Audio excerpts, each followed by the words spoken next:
Derby Manchester kali ini dimenangin sama Manchester United dengan skor 2-1, di mana Manchester United berhasil ngakuin comeback setelah di menit 80-an dalam jeda waktu yang singkat. MU yang darinya tadi ketinggalan 1-0 langsung bisa ngebabat 2-1.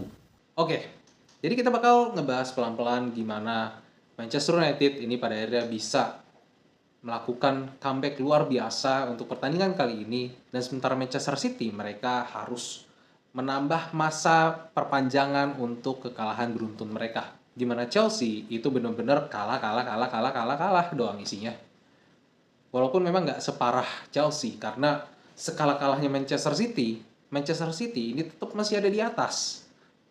Jadi ya nggak perlu terlalu dikhawatirin, seenggaknya, tapi mereka sendiri juga udah benar-benar ngancem, karena mereka ini ada di posisi 5, kemudian posisi 4 ini Nottingham Forest yang cuma 2 bedanya sama Arsenal. And once again, Arsenal juga ketahan imbang, jadi kekalahan Manchester City ini tuh benar-benar nggak begitu banget kerasa gitu kan, karena Liverpool kemudian Arsenal mereka juga sama-sama kepleset. Yang benar-benar nggak kepleset ya cuma MU, Chelsea, Nottingham Forest. Surprisingly di sini, secara possession overall mereka itu nggak jauh bedanya. Manchester City di sini 52, sementara Manchester United itu di 48%. Kemudian di babak pertama, Manchester City itu 53% dan MU 47%. Sementara di babak kedua, itu justru malah berjalan lebih 50-50. Manchester City, ini serangan mereka itu cenderung lebih banyak ke sisi kiri. Kenapa? Yang pertama, mereka punya Jeremy Doku. Jeremy Doku di sini lebih diutamakan karena memang pemain ini skillful, dan seenggaknya diusahakan supaya Jeremy Doku ini tuh bisa benar-benar ngepenetrasi pemain-pemain dari Manchester United sehingga dapat celah yang bagus untuk Manchester City bisa cetak gol. Tapi Mazraoui once again bermain sangat bagus di permainan kali ini, sehingga banyak bola-bola dari Manchester City ketika mereka serang dari kiri maupun Foden ataupun juga Jeremy Doku, banyak bola-bola yang nggak berhasil bisa nembusin permainan dari defense Manchester United yang kemarin bermain juga cukup luar biasa. Satu-satunya gol yang didapat sama Manchester City juga itu justru dapat dari hasil free kick, di mana di sini Kevin De Bruyne itu crossing dan dapat Gvardiol di situ yang cetak gol. Yang seperti kita tahu, Gvardiol ini adalah salah satu center back yang punya kemampuan untuk cetak gol ini juga sangat baik. Sehingga bukan sebuah kejutan kalau Gvardiol ini benar-benar bisa cetak gol ketika lawan Manchester City lewat crossing. Dan sempat gue juga ngeliat statistik dari uscourt.com, dia catat salah satu kelebihan dari Manchester City adalah bola-bola atas. Nah, yang disuplai ini harusnya Haaland juga. Tapi Haaland kemarin itu benar-benar bisa dibilang nggak kelihatan dan cenderung menghilang dari permainan. Bola-bola yang biasanya disuplai ke Haaland ini benar-benar nggak ada. Benar-benar buntu. Karena ya itu, yang pertama, bola itu cenderung lebih banyak dialirin ke Doku berusaha untuk penetrasi, banyak yang gagal dan pada akhirnya kepotong sehingga MU sendiri juga bisa dapat counter-counter yang bagus. Tapi counter-counternya MU juga banyak kepotongnya juga. Jadi sehingga di babak pertama sendiri juga nggak begitu banyak peluang yang bisa didapetin sama Manchester United. Sementara Manchester City di sini cenderung lebih unggul, di mana mereka tuh punya 7 shot di babak pertama dan 3 shot on target, yang dimana shotnya itu rata-rata didapat dari tendangan jarak jauh juga karena kesulitan untuk once again nembus defense dari Manchester United. Haaland dalam pertandingan kemarin itu cuma bisa dapat 1 shot doang, benar-benar kesulitan supply. Dan di sisi lain kalau misalnya ngelihat permainan dari Kevin De Bruyne, itu ya dia benar-benar kelihatan banget pemain ini tuh memang udah menurun gitu secara performance dibanding dengan musim-musim sebelumnya. Yang biasanya Kevin De Bruyne itu banyak banget melipir, misalnya kayak ke sisi kanan, ngebantuin kayak Phil Foden maupun Bernardo Silva gitu kan untuk menyerang di area sayap, dan kali ini tuh terutama di area sayap justru benar-benar nggak kelihatan gitu kan. Tapi tetap kalau secara possession mereka tetap lebih kuat, hanya aja memang nggak jauh. Sementara Manchester United mereka cenderung nyerang ini juga dari sayap, dan dari sisi sayapnya sendiri juga cukup lebih berimbang tapi lebih dominan ke kanan. Karena balik lagi, ini adalah perang satu sisi dari Manchester United dan Manchester City. Ketika Manchester City juga nyerang dari sisinya Doku, ini secara nggak langsung juga mempermudah mereka supaya mereka bisa defend counter attack-nya Manchester United ini lebih enak, sehingga banyak serangan-serangan dari Manchester United yang dari sisi Amad Diallo juga itu at least lebih gampang tercover.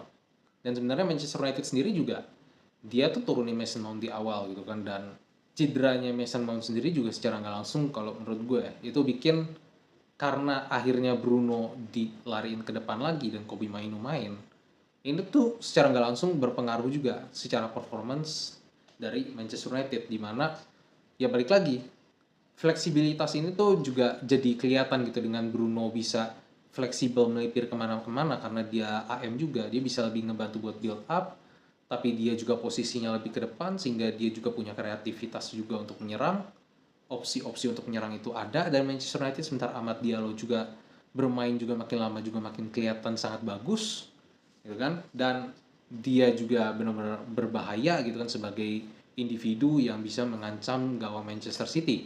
Dan untuk nyetop terutama dari dua midfielder dari Manchester United, mereka pasang 4 orang untuk nutupin khususnya Bruno sama Ugarte ketika mereka ini lagi sejajar. Nah ini dilakukan seenggaknya supaya mereka bisa nyetop serangan-serangan Manchester United yang dilancarin dari sisi tengah. Padahal Manchester United ini tuh justru lebih banyak menyerang dari sisi sayap, dan itu memang kekuatan mereka yang lebih besar ketimbang nyerang dari midfield. Sehingga ya serangan dari Manchester United sendiri ya banyak yang berhasil terjadi karena yang harusnya dihadang justru menurut gue itu adalah sisi sayap, bukan fokus terutama ke area tengah. Tapi yang pada akhirnya jadi kunci kemenangan dari Manchester United itu ya justru kesalahan dari Manchester City sendiri, di mana golnya Manchester United yang pertama itu dapat dari penalti, hasilnya leading dari Amad Diallo berhasil dimanfaatkan sama Bruno Fernandes dan konversi jadi gol.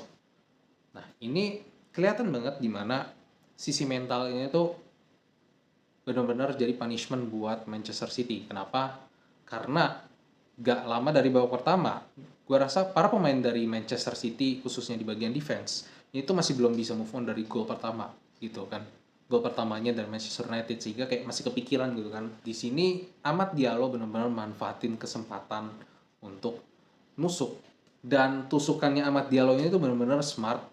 Dia nggak langsung lari gitu kan ke depan, dia lari ke sisi kiri dulu dari sisi kanan di sini, sehingga bikin defender City ini tuh bingung siapa yang mau jaga Diallo gitu kan. Sementara di sini Lisandro Martinez juga enak posisinya, para pemain City ini telat untuk nutup Martinez, dia punya peluang untuk long ball ke arah Diallo, para defendernya juga bingung mau ngapain gitu kan, siapa yang harus jaga dia karena larinya dia itu juga smart di satu sisi. Pada akhirnya dia dapat chance di situ, tinggal one on one sama kiper, dilewatin dan terjadilah gol. Simple tapi berbuah 3 poin buat Manchester United. Nah ini yang benar-benar jadi PR saat ini buat Manchester City. Gimana caranya mereka itu bisa benar-benar ngebalikin mental mereka gitu kan, karena apa yang dialamin City ini tuh juga sangat tidak mudah, di mana mereka punya 100 lebih dakwaan satu, yang kedua cederanya Rodri ini tuh benar-benar krusial banget buat Manchester City, ditambah juga dengan beberapa pemain lainnya juga yang banyak yang cedera juga, ditambah juga banyak pemain yang performanya juga menurun, ya jadi udah paket komplit benar-benar. Dan gue rasa di musim depan Manchester City ini bakal kalau bisa rombak yang besar-besaran, karena City ini benar-benar butuh penyegaran baru khususnya untuk pengganti Kevin De Bruyne yang pertama, yang kedua untuk alternatif Rodri. Gak ada yang benar-benar yang bisa ngimbangin Rodri di skuadnya Manchester City sekarang, karena memang orang ini sepenting itu.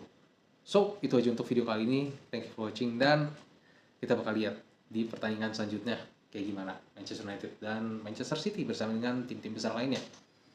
Yang paling penting adalah apakah Manchester United bisa konsisten dengan hasil-hasil yang mereka dapatkan gitu kan. Karena ya ibaratnya kayak Tottenham bisa menang 4-0 lawan Manchester City, tapi terseok-seok lawan tim-tim yang harusnya mereka bisa menangin. Bahkan lawan Chelsea, mereka udah unggul 2 gol dengan ke Korea yang kepleset salah sepatu. Ujung-ujungnya bisa di comeback 4-3. Beruntung, bukan beruntung sih. Ya kalau kalah lawan Southampton ya keterlaluan banget Tottenham. Dan pada akhirnya Tottenham justru yang harusnya bisa lebih meningkat gitu kan, bersaing di 4 besar, malah justru terseok-seok untuk menghindari papan tengah. So itu aja untuk video kali ini. Thank you for watching, dan juga jangan lupa juga buat like, comment, dan juga subscribe. Menurut kalian gimana pertandingan derby kali ini? Kalian gimana dengan Manchester United? Pede nggak Manchester United bisa konsisten? Dan untuk fans City, menurut kalian gimana City musim ini? Apakah ya udah lepas aja gitu kan, berharap musim depan bisa benar-benar balik, atau pemain City atau kalian sebagai fans City ini masih belum nyerah untuk Man City ini benar-benar bisa juara gitu kan, karena ya kayak biasa gitu kan, kalah-kalahnya Man City at the moment di musim-musim lalu, ujung-ujung mereka lagi yang juara gitu kan. So itu aja untuk video kali ini. Thank you for watching dan ciao, have a good day, bye.